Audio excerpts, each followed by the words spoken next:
As we look ahead to the funeral tonight of Queen Elizabeth II, let's bring in Professor David Flint, National Convener of Australians for a Constitutional Monarchy. David Flint, thanks for your time. This is really a momentous day and probably the largest gathering of world leaders and dignitaries in world history. Yes, it is a recognition indeed that we really had an extraordinary monarch. And it is a recognition of her virtue, the way in which she performed her functions.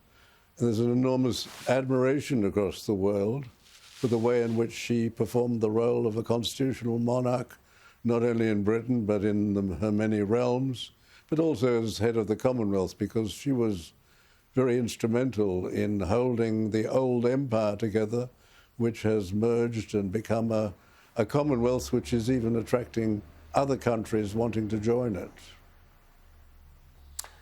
The Queen Mother funeral decades ago gives us some sense of what to expect, but it will be on a very different scale this evening. It will be on the bigger scale. I always expected that the passing away of the Queen would lead to the biggest media retrospective the world has ever seen. And I think that again reflects the influence this wonderful lady had across the world, because she displayed all of those virtues which one would expect from a world leader. She was absolutely right in all of the things, all of the ways that she did things. She was meticulous, dutiful. She was always courteous. She was humble. She did not become a celebrity and ride on that. She did what she had to do and did it so well. And she wasn't just a nominal person.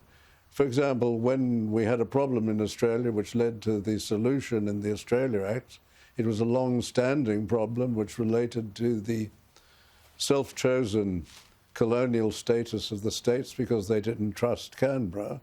She came up and agreed to the solution, which was that she would be advised by the premiers as well as the Prime Minister, which doesn't occur in any other Commonwealth country. But she found that solution, she agreed to it, and she didn't do it for any wish to make herself more important. She did it because she saw that as her duty. And during the referendum, she made it very clear to those unwise people. There were some people, some monarchists, not Australians for constitutional monarchy, but there were some monarchists who tried to get her to campaign virtually on the side of retaining the monarchy. She behaved perfectly as a constitutional monarch and said that it was a decision which should be made by the Australian people, and whatever the decision was, this would not reflect on her affection for the Australian people, which has always been very strong. What a wonderful monarch. Elizabeth the Great, indeed. Prime Minister Albanese yesterday on Sky News spoke about the difficulty for King Charles in the personal sense, having that personal grief, but then at a national sense, taking on this new role as sovereign. It is quite a dichotomy facing King Charles.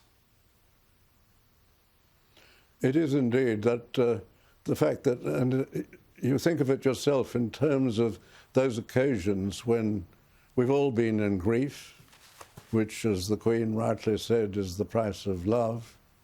And we've had terrible periods of grief, all of us. That is part of the nature of being a human, a mortal human. But simultaneously with that, in the tradition of monarchy, he has had to go out and behave as the king.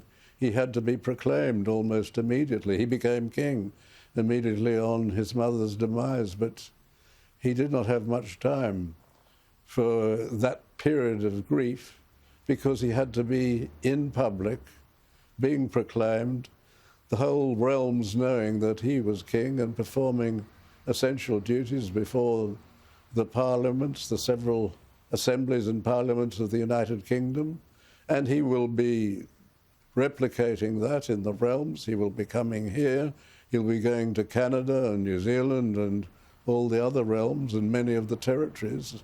That is a demand, yet he will do it, I am sure, as he indicated, he will do it in following the example, the wonderful example set by not only his mother, but his grandfather. And it goes through all of the Windsors, right back to Victoria, and even before, where they have performed the role of a constitutional monarch punctiliously. And that is, as we know, to do two things: to provide leadership above politics.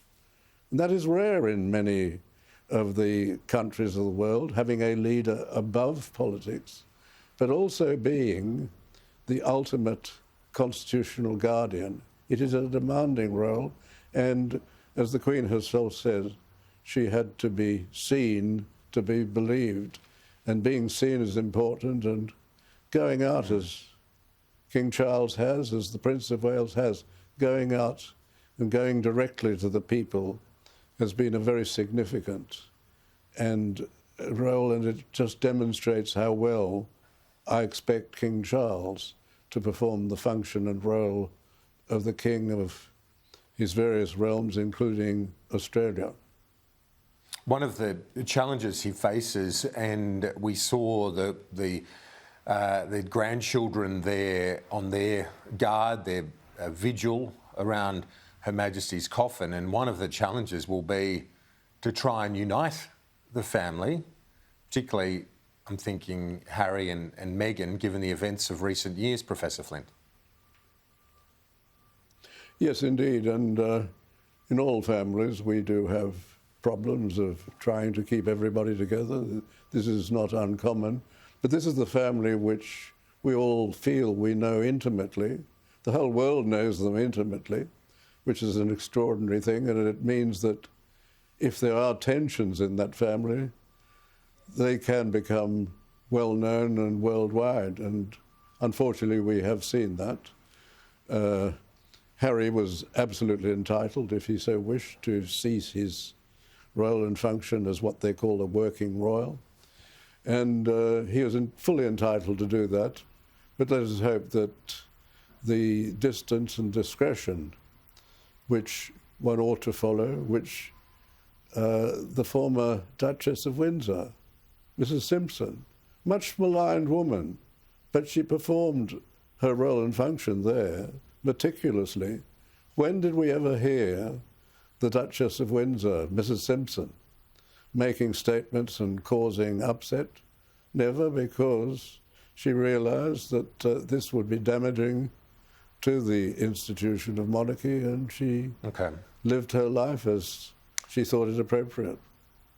We've only got 1 minute left, Professor Flint, but your thoughts on the way the Prime Minister's managed the nation's response and his response on behalf of it, saying now's not a time to be discussing a possible republic?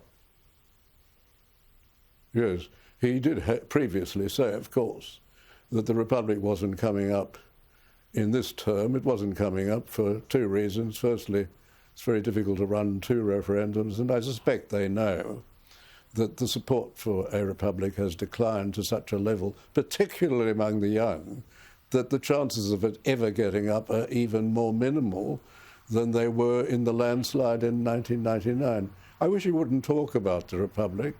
He has created a minister for the republic, an assistant minister for the republic, which I thought was a constitutional aberration. But having done that, he has now explained that the republic is not to come up this term out of respect for the Queen. Well, it wasn't going to come up anyway. I think he has behaved very correctly, as he should. We should be represented by the Governor-General and the Prime Minister. That is entirely right at this funeral, and I'm sure he will do that properly. But I wish he would not talk, even in relation to press questions, about something which he shouldn't be pushing. He should give it up, because he should see now the extraordinary service that the Queen gave. And remember, he was part and parcel of that group that wanted to sack the Queen in 1999, and what a mess that would have led to. Professor Flint, I appreciate your time and your reflections. Thanks. Not at all, Karen. Thank you.